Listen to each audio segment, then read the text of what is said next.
What's up, Cody? This is Danny Boy again. I want to talk about other things that I saw in when went on at SCI Camp Hill up in Harrisburg, Pennsylvania. I did 2 years there, and out of them 2 years, I have 4 cellies. Okay, they try to keep you with your own color. So if you were white, you had a white celly. If you were black, you had a black celly, and you know. So the first celly I had, he was a monster. The first time I ever met him, his name was Mike. I think Mike something. But he was in for 7 to 14 years he was looking at. And I think he was in there for... Somebody did something to his son, and he almost killed a guy with his bare hands. I mean, this guy was a monster.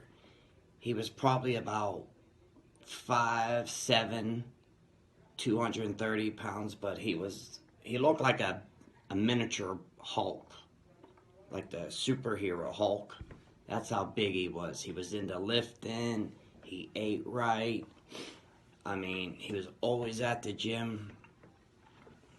My first time I ever met him, when you got into the block, you had to sit on these benches, and the guard would say your name and tell you what cell you were going to.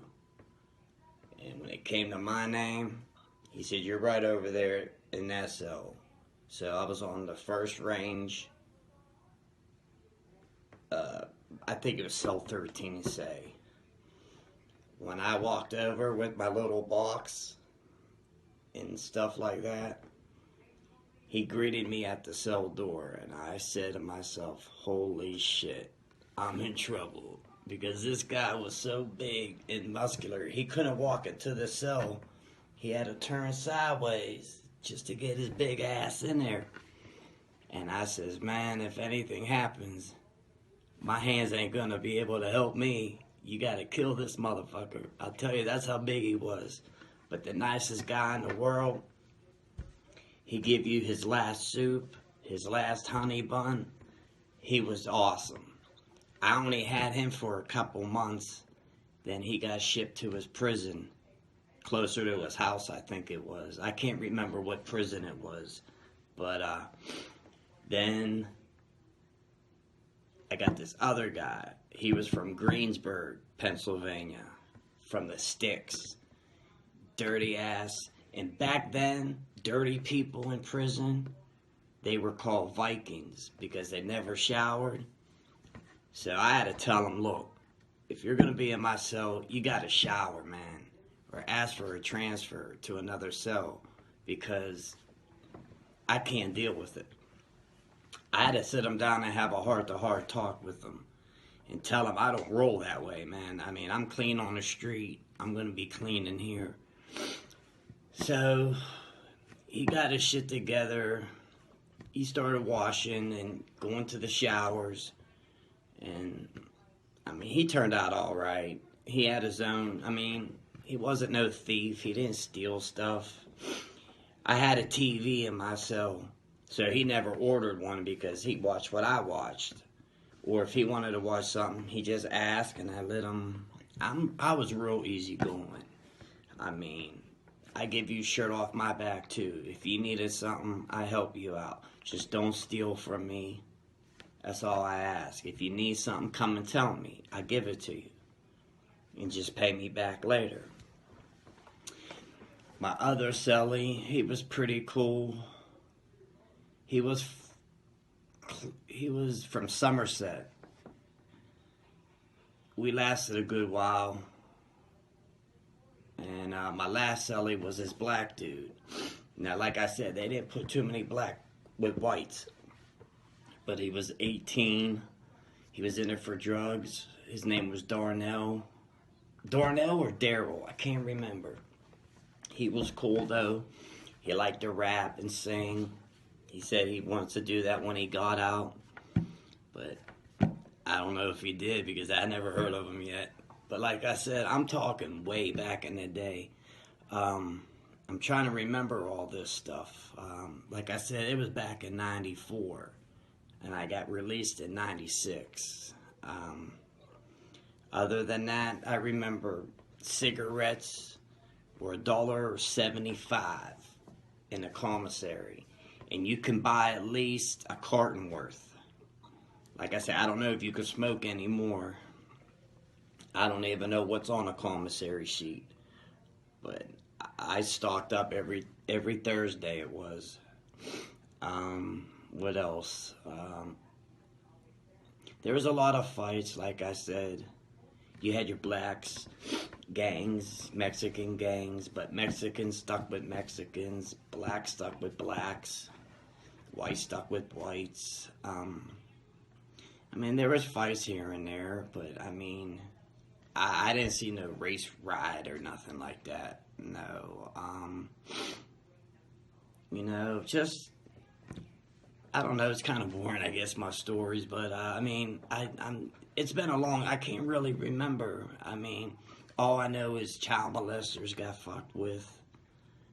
And if you didn't take a shower clean, if your cell stunk and you were considered a Viking, people would throw soap in your cell or spray it with cleaning stuff, you know, trying to tell you, clean your ass up. And like I said, by the time I was getting out, they were knocking down the old blocks and built. There was a few guys walking around with their DOC number, had one letter, and you could tell they were the old timers.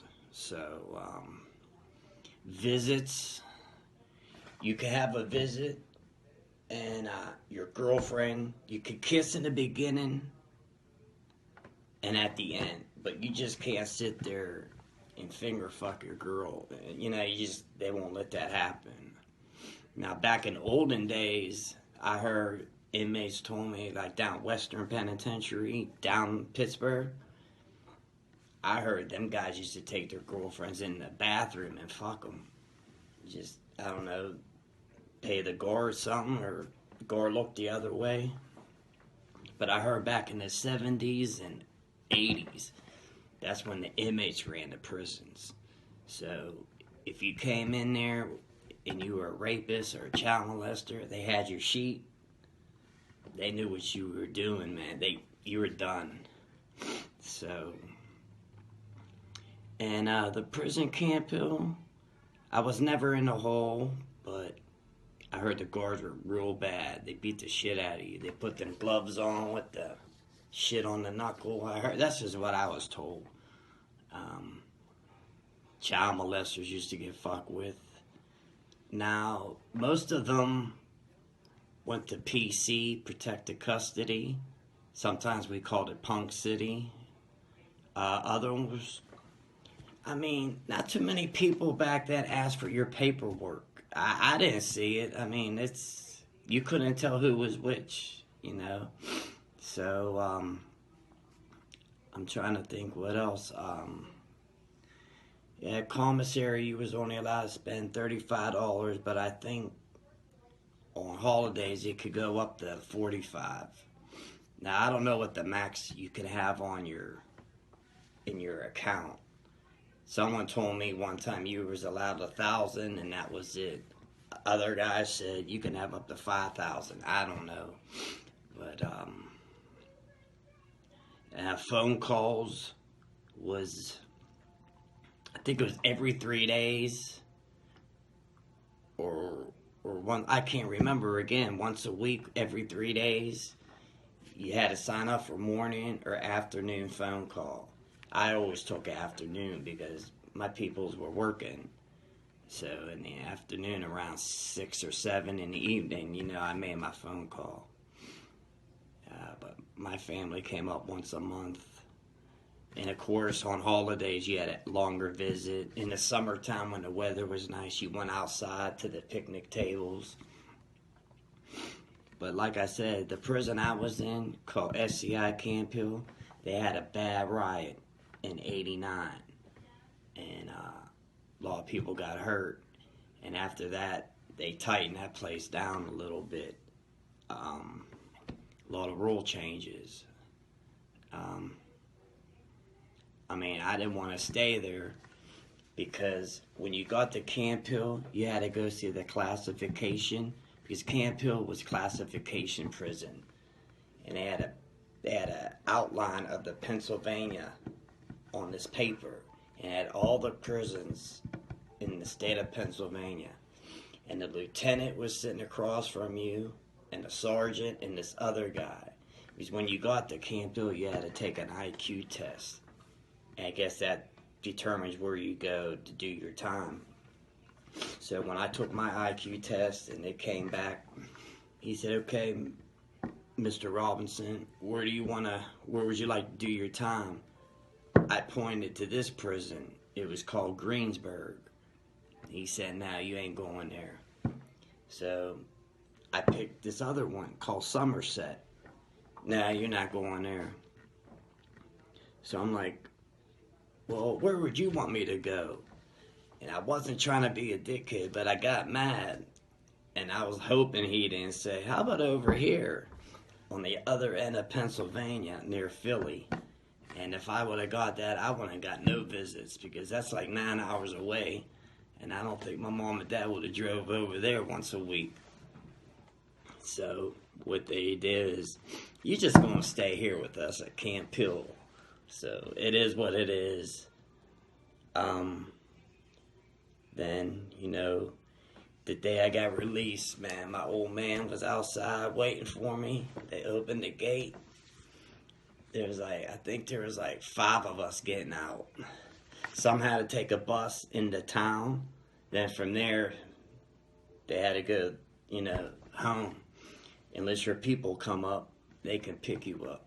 And I was just happy walking out, seeing my dad, my mom, my girlfriend. Man, it's the best feeling in the world. But I wish I could know more, remember more. But like I said, I'm talking 94 when I went in it, and 96 when I got out. So just you young guys, stay out of trouble. It ain't worth it. I know 2 years don't seem long. There's probably a lot of guys out there that did much more than me, but 2 years was enough, and that's it. That's all I did, 2 years. Then I had 2 years on parole. But I hope you guys listen. It ain't no fun. It was a wake-up call, and just go out there, have fun, meet a girl, raise a family, get a job. I know it's tough out there, but keep your chin up and try your best. Think positive, and positive shit will happen to you. That's all I have to say. Take care.